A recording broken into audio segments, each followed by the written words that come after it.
Welcome to Burn the Ship. This is the podcast where we connect entrepreneurs or professionals that can help you go all in on your business. We talk to people that have walked the walk, talked the talk, been through all the things that we experience as small business owners. You're seeing the intro a little bit different today. I actually forgot to run through the intro when I was starting the conversation. Our guest today is Will Kenton. His company is In My Expert Opinion. They do some really, really cool stuff based on trying to create a little bit of trust on the internet, trying to help you guys buy products that you can believe in, and helping people really kind of establish some influence in spaces that they deserve some influence in as a community, as a collective. I think what they do is very, very interesting.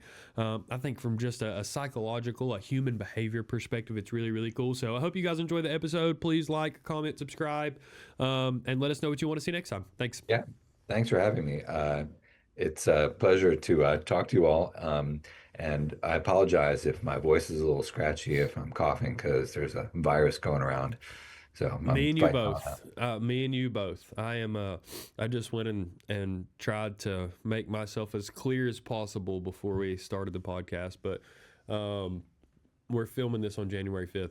Or excuse me, on December 5th. So it is what it is. It Yeah, comes with the season, especially in my area. So yeah. Well, uh, where are you all again? Are you in Florida? I'm in Atlanta. Atlanta. Hmm. Yeah. Is it chilly down there? Yeah, it's 35 degrees right now. But for the most part, like that's kind of as cold as it'll get. It'll stay around there and it'll dip into freezing and come back out of freezing over the next couple of months. But it gets cold early because we're kind of in the mountains. We're a little north of Atlanta. It gets cold pretty early, but it stays like the same for just months and months and months. So it never really gets super, super cold. We honestly travel a lot during the cold. Sometimes we go north where it's even colder because we want to, get in the snow or snowboard or ski or something like that. And sometimes we'll go to Florida. A lot of times we'll go to New York. But yeah, no, the it's so beautiful here right now. All the leaves are changing colors. They're just now starting to drop leaves. Like it's a beautiful place right now. It's rainy and cold today though, and I have a golf tournament in the morning, so Yeah. we'll Yeah. see how that goes. I'm up in New York, and we have that cold front that's come through, and so it's now 22 degrees outside. Yeah, yeah. Which is not a whole lot of fun. But Mm-hmm. fortunately, I'm inside. Um, but to jump into the conversation, so the short story about me and what I'm doing right now, I started a business with some friends of mine, former colleagues, uh, creating product reviews. And the name of the site is called In My Expert Opinion. Mm-hmm. And so our background is the group of us, the four of us, were working with an ad tech firm called Taboola since 2022. And we were creating review content for Time Magazine and for AP News. And that was both for consumer products like, mattresses and coffee makers and stuff, and also for financial products, so credit cards and mortgages, loans, and those kinds of things. And we were doing pretty well. We started this kind of like a startup inside of a corporation that exists and it's publicly traded, because Taboola, as an ad tech company, helps publishers find audiences, and then in the same kind of direction, it helps the audiences find things that they're interested in reading about. And ad tech sits kind of in the middle there. You've got people's attention, so you can monetize that. And Taboola also owns Skimlinks, which is, after Amazon, the biggest affiliate link company that exists, which is helpful because we could offer better rates than other affiliate ad companies. So we were doing well with those businesses, launched them in 2022, and we're seeing really significant growth. But we're working with publishers. These are publishers who've had, for decades now, difficulty monetizing their content, because display ads are different from print ads. Back in the 20th century, you put an ad in a magazine and you assume that if like 100 people buy the magazine, 120 people read that magazine, Right. you'd charge ad uh, you charge the ad price on that number. So in the internet age, you could tell exactly who's seen it and like if they were interested in it, if they clicked on it and whatever. So the kind of ads that used to work in the print age all of a sudden didn't work anymore. And that's why you get all these alternative ways of making money now. And of course, there's been a big movement towards user-generated content, which is like podcasts, also TikTok and Instagram. And so it's become more difficult for the established institutional publishers to monetize their content. So what we were doing is we were getting people who have a reputation in the review circles, people who are well connected and know the products and can talk intelligently about them to review products. And when we were doing well, Time and AP News AP News has been around since the 1850s. So their website has been around for the entire 21st century, I believe. Time is the same. Their website's been around for 30 years. So we could put content on either of those publications and they would immediately rank in Google.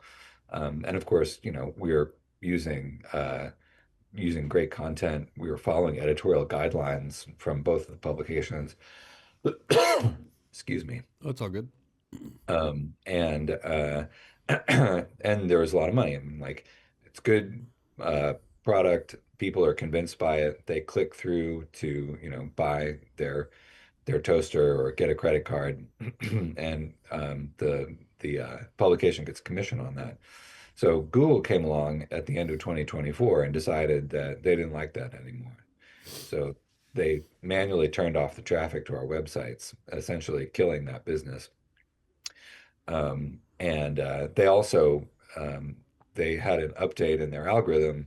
And what we got was a manual penalty, but they had an update in their algorithm that also punished a lot of small publishers, like regular businesses. So if you own like a laundry and dry cleaning business, in Maysville, Kentucky, and you have a website, and you are used to ranking by, uh, writing blog posts about the business or that kind of thing, then all of a sudden you saw your traffic drop. Right. All of this went hand in hand with, the rise of ChatGPT and the move towards AI summaries and that kind of stuff. So the group of us got together after Taboola shut down that business and decided to start our own business. And so that's in my expert opinion. Um, so we're doing well. We've got about 25 full-time contributors and about 25 more kind of part-time contributors. We're creating reviews about products, uh, following that old playbook that we had at Taboola. But we're also leaning more into social media and email than we were at Taboola, and trying to leverage more of that user-generated content um, uh, movement, that shift in how people consume information and how they find what they believe is quality information. Um, and it's going pretty well. I mean, it's still slow days. And we also, are not unreliant on Google. Sure. It's still the best way for people to find stuff is to go into their Chrome browser and type Right. in, what's the best running shoe for, women over 40 or something. Um, so that's kind of like the the beginning and the end of what we're doing right now. I don't know if you have any questions Sure. about. Yeah. Well, where do you go from here? Right. Because I understand I like the way that you explain this because it expresses the foundations of where you believe that your product came from, right? Of just you've been here before, kind of in another vehicle, and you saw the way that it worked, and you're trying to kind of recreate that. But what are the steps to getting to where you want to go, and what does that road look like for you guys? Well, I mean, where we want to be is a place where we have brand recognition. And the all of us kind of come from a marketing background. Like my background is more content. I worked in publishing for the last 15 years, but but one of our members is has been doing SEO for the last 15 years. And the crux of SEO is getting people's attention. Of course, it's getting it through the medium of Google as opposed to like TikTok. And those can be significantly different. So where we need to go is we need to, have more of a reputation for creating quality user-generated content. And that's kind of the philosophy of the business is, part of what makes us a little different is that we're not paying writers a flat fee to create a piece of content. The writers have a rev share. So it's in their interest to maintain like what is essentially their channel. Sure. And that means that they want to keep their content, their reviews fresh. But it also means that we've added things like the commentary, like kind of blog style, which is interesting. If I can digress for a second, back in the day, like around the turn of the century, blogs all had comment sections, and like the New York Times had comment sections, and everybody has comments. And then they realized that those comment sections could often go off the rails, Mm-hmm. so you had to moderate the comments or remove them altogether. Unfortunately, you know, uh, that's kind of what we've become used to. In fact, somebody wrote a famous blog post 10 or 15 years ago, and made up an acronym for it. And the acronym stands for Why Wasn't I Consulted?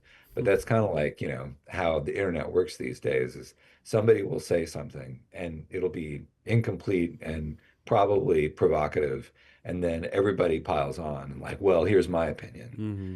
you know. And that's why people still, when you're looking for something like best running shoes for women over 40, oftentimes people will search in Reddit, they'll do like a site Sure. search. And because they believe that somebody who is giving information away for free is probably, less interested in getting you to buy a product and more trustworthy. Of course, that has some problems. Sure. Like one of them is that, I don't know, 5, 10 years ago, Reddit was exactly like that. It was user Mm-hmm. generated. But since then, a lot of brands and kind of like sneaky black hat SEO types have learned how to infiltrate Reddit. Like, you can, if you're a marketer, you can create your own subreddit Mm-hmm. and then create bots to fill it full of comments and stuff. And all you're trying to do is to get it to show up in a chat GPT search or something along those lines. Mm-hmm. And Google actually is partly responsible for that because in like February of 24, they made like an $85 million investment in Reddit so that they could scrape all of Reddit for their AI. Mm-hmm. Um, so so now Reddit isn't quite as, reliable as it used to be. So, part of what we're trying to do with this business is figure out a way to create trust, get it in front of people, but at the same time, let people monetize that trust, you know, get paid for being an expert. So, um, I guess going forward, really what we need to do is lean more into video. Right now, one of the requirements we have for all of the people who post is that they have to create a short video that we put on our YouTube channel.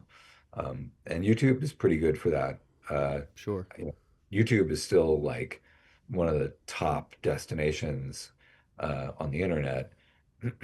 And, it's like things have risen and fallen, but Facebook and YouTube are pretty solid over the last 15 years. I wonder, how easy it would be to do that branded wise on TikTok. And I'm like, I'm not an expert. I'm like, honestly, too old to Hmm. look at TikTok. Um, but hopefully as we grow and expand, we'll be able to, branch out into all of those different Sure. channels as well. how would you go about trying to establish some trust on other platforms that are not all completely genuine user generated content? Like, what is kind of the attack strategy for there? Because I am an avid Reddit user, and I go to places that people are giving away information for free, and it's almost never to buy something, right? It's almost always for like, hey, someone in an industry close to mine, or so can you tell me about this product and how you feel about it? Like, I'm going and searching for a specific answer, and I think a lot of times that tees me up for good and bad information. Like, sometimes when you go looking so specifically for the review of this one thing, that maybe it pops up so much information that you're going to find so much good and so much bad, you're just going to be confused and you're going to go in another direction, right? Yep. Like, I think that, or I'm like playing a video game and I want to know, like, what is the most effective way to do XYZ in a video game, you know what I mean? That Mhm. stuff, like, for tips and tricks, things like that, like things that we're mutually interested in, this get together, and this community is all interested in this one thing and we chat about it, you feel like you can trust a lot of those things, right? And on the other end of, like, hey, I want to buy XYZ, you can almost without a doubt see that people are creating their own subreddits and then filling them with bots to feed you the information they feel will give you the confirmation bias needed to buy something. So while you're addressing that trust factor in your own platform, how do we spread some authenticity and some genuineness just across the internet? Where did we go awry? I don't Well, understand. yeah, I mean, I think that like you put it very well that like communities of interest, my sons are avid gamers and they'll go on, Reddit and other forums to talk about how to speed run a level on Yeah. something. And and like those things, the motivational structure is different because you've got somebody who is doing something well and they're getting attention for it. And they're spreading that knowledge, which helps everybody in the community, rise up and become up their game. But for, reviewing products, like for a while before I got into publishing, I was a teacher and I would get Oh, teacher cool. reviews. And teacher reviews, I mean, like you imagine that most things have a bell curve, right? There's Sure. like some There's outliers on some. either end. Like you get 5 stars, like a few 5 stars and a few 1 stars, and then most everything should be in the 2.5 range Mm-hmm. because that's how a lot of things work in nature, like the law of Mm-hmm. averages. But for teacher reviews, it's the opposite, right? You get like a whole bunch of 1 stars and a whole bunch of 5 stars and almost nothing in the middle. And it's true as well for other kinds of product reviews. People will say this is the best thing since sliced bread, especially if they're reviewing sliced bread.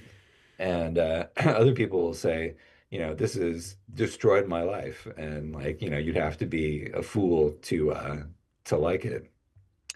And that makes it really hard. And that makes, actual like first person validation of a product so valuable. Mm-hmm. Because if you know somebody, if you trust them because you trust their judgment about other things, then when they say, don't buy a Ford, buy a Chevy, right? You can be like, yeah, okay, I see what you're saying.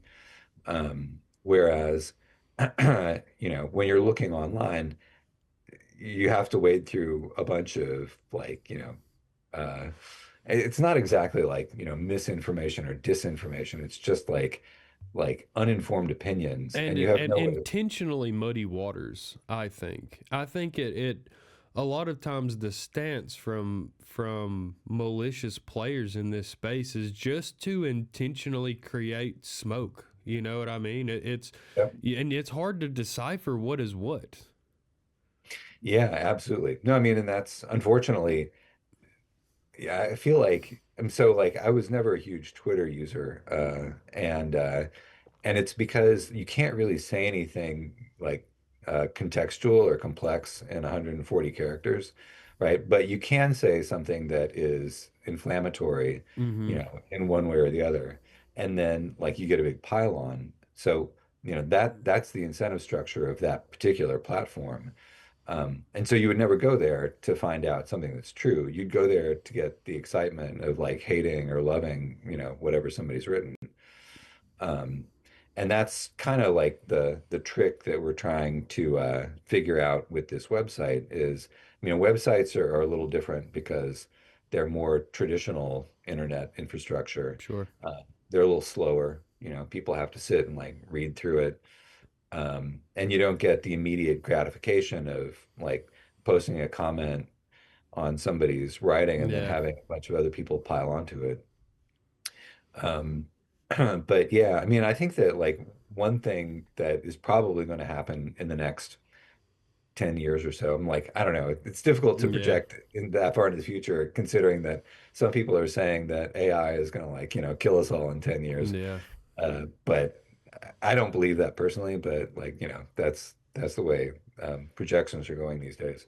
But I would say that in terms of the information or the attention economy, that marketing is already shifting substantially, like trying to get and retain people's attention. Sure. And I feel like, for small businesses, especially like local businesses that do actual, physical services and products, there's probably going to be a lot more movement towards in-person and physical things like events.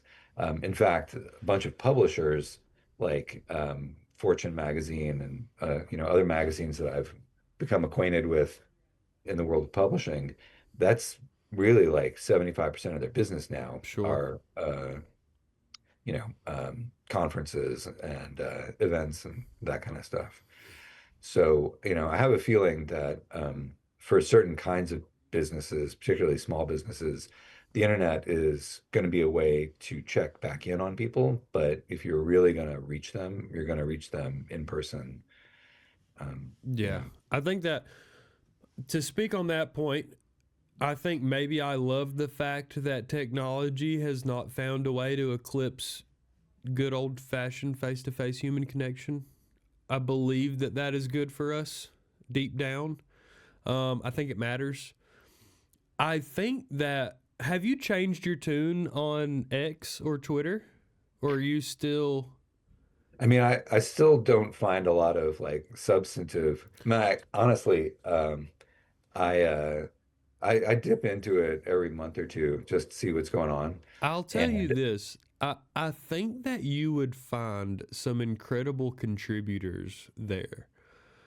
There are some very and the thing about these types of people and the way that I'm going to explain them is that you have to inherently be interested in the thing that they are interested in to value their content. There's not a lot of virality in the things that a lot of these people that I follow on I guess I'm going to call it Twitter because it feels more natural, but Twitter is because we are interested in the same things and there is not a lot of virality or eyeballs on the things that you're talking about, but these accounts, these people know that they are speaking about something that their community of followers is very invested in.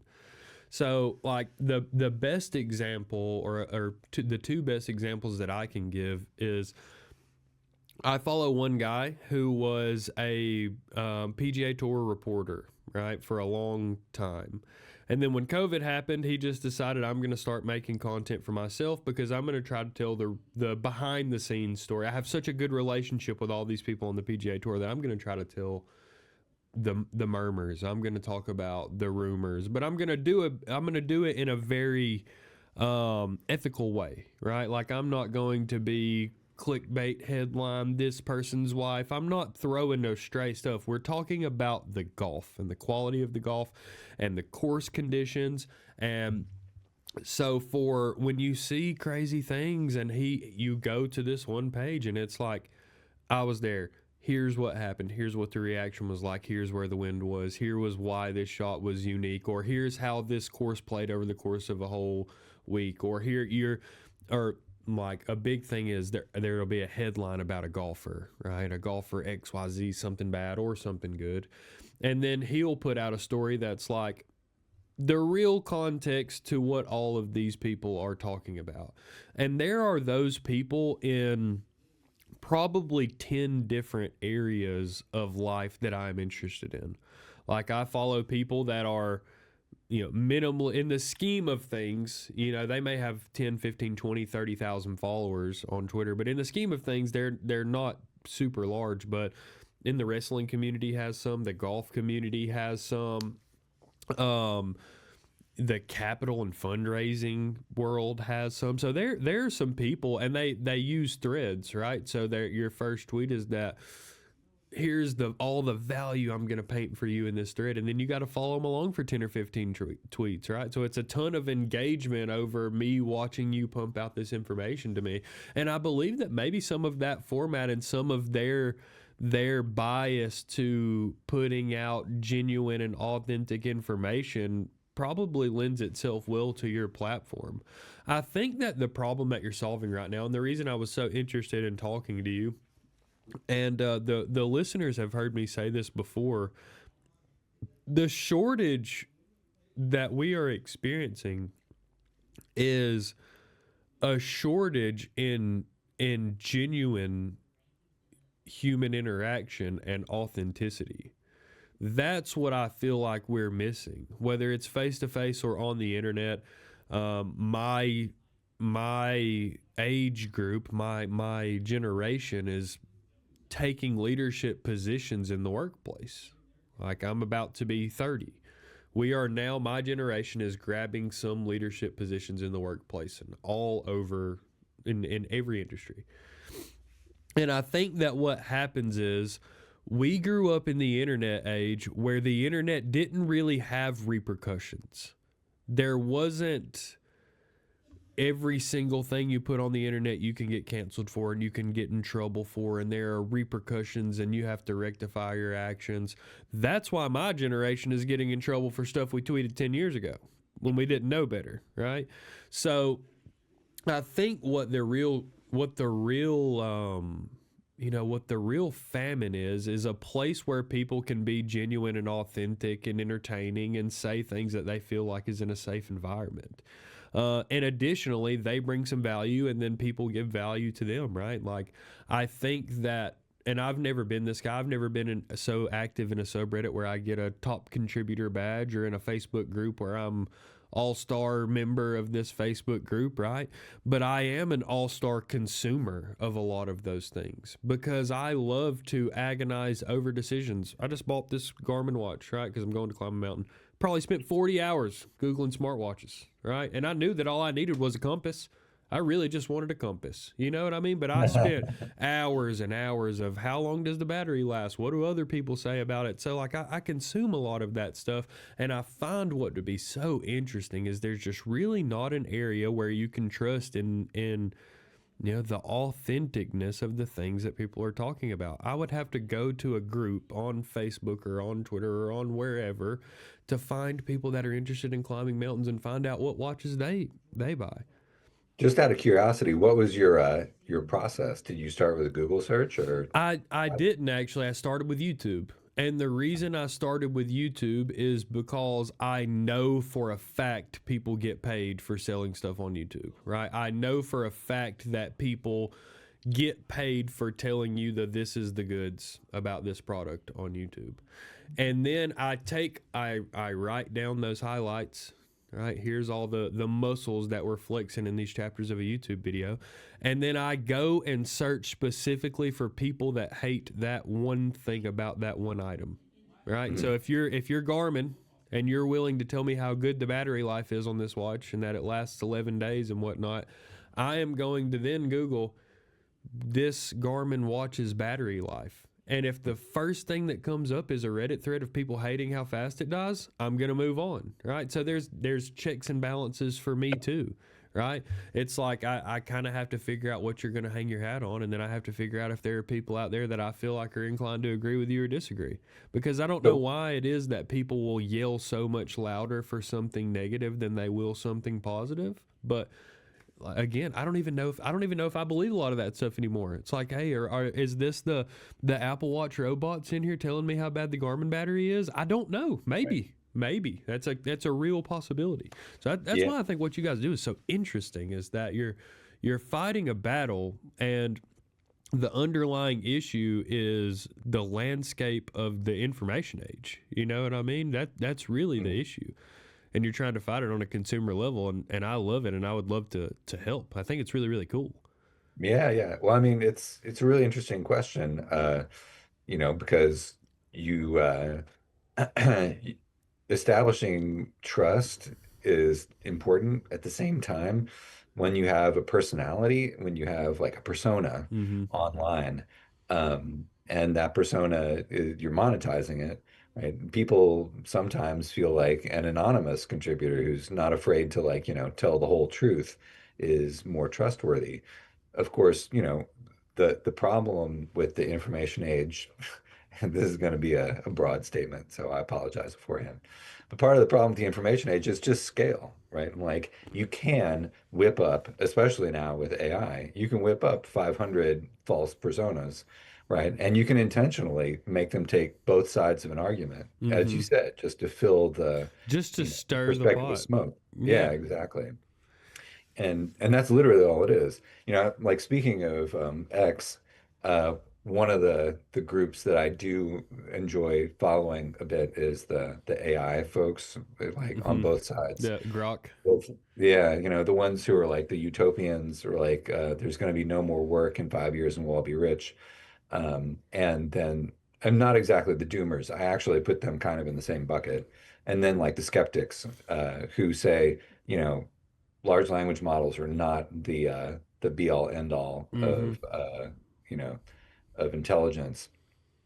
Um, and there's a great story about this guy who created an AI startup from his dorm room in Columbia University. And he did it by creating a bunch of bots that just like, Talk to uh, each other. yeah, exactly, and Yeah. talked about how great his startup company was. And It's that caught ridiculous. the attention of a venture capitalist who was like, "Wow, a lot of people are talking about your startup company. Here's like $20 million to, Yeah. right?" I'm like, and all it is That's marketing. absurd. But it's like that's the world we live in. So yeah, I mean, like right now, our strategy, the tack we're taking is to try and help people who have always been, interested. Like we have this one guy who's great, very knowledgeable writer. He's like lives in Massachusetts and he's maybe in his late 40s. He writes about technology and he's written for a bunch of like, technology publications like PC Mag and Oh, stuff cool. like that. Um, Love PC Mag. yeah, I mean, it's like it's funny because things have changed so quickly. It's weird to think that like most people got their information from paper print, Oh yeah. you know, Radio Shack ads every 25 years week. I ago. used to get Radio Shack paper sale papers every week. Like every Yeah. Monday we would go in the Radio Shack and see what the sale papers were. Yeah, yeah. And now, of course, it's difficult. The only place you see magazines anymore really is in the supermarket checkout line, or, maybe if you go into a bookstore. Um, I actually read that most magazines are I don't know the word for it, but it'll be like a real estate company is paying to be the cover of this magazine and it's kind of yeah, their own magazine. From what I understand, that more magazines are printed in that fashion with a specific marketing purpose than anything educational. I mean, not yep, even tabloid magazines are viable anymore. yep, yep, absolutely. Yeah. And which again just muddies the waters in terms of like finding quality information. Sure. Um, and so, the way we're going now is trying to get people who aren't as savvy with creating an online persona and helping them as a collective to be able to cultivate that kind of thing. Um, but yeah, I don't know. I mean, it's trick because uh, the internet isn't going anywhere, video isn't going anywhere. So, and people who have good information need to be able to understand how to use those media in order to get their message out. Yeah, absolutely. Well, I hope that I can help. I believe that you guys are fighting the good fight. I really do. I believe that it also shouldn't be this difficult, is that it's a human fundamental flaw in our own ego that leads to the need for something like you guys are doing. I believe that the people that are vouching for their own companies and their own wit on the internet, they do that because they believe they deserve it, right? Like they believe that themselves, and what they're recreating is this echo chamber of people that believe in them. So I say that to you guys, the people listening, that believing in yourself is very, very powerful thing to do. Committing to something and executing on your business and finding real, valuable, viable information to implement is something that is almost irreplaceable and priceless. And I hope that you guys listening have realized that that is what our goal is here, is that we connect you guys with real people that talk about their real business stories. They talk about what they've been through and the things they hate and the things they love and what sucks and what's great and the highlights and the lowlights. And we talk about all of that stuff here. And our goal is to be as genuine and authentic as possible. The real goal being to help you guys run more effective businesses. So if I can help, if any of the people that we've interviewed can help, I think everyone has extended some form of reach out to me that have been on the podcast for a long, long time. I hope that you guys find this information to be valuable to you guys. So, Will, how do we find you? If we want to interact with some of your content, if we want to download an app or... Oh, we're at inmyexpertopinion.com.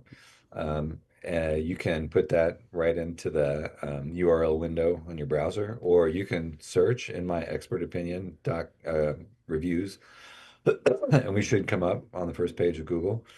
Fingers crossed. But definitely check it out.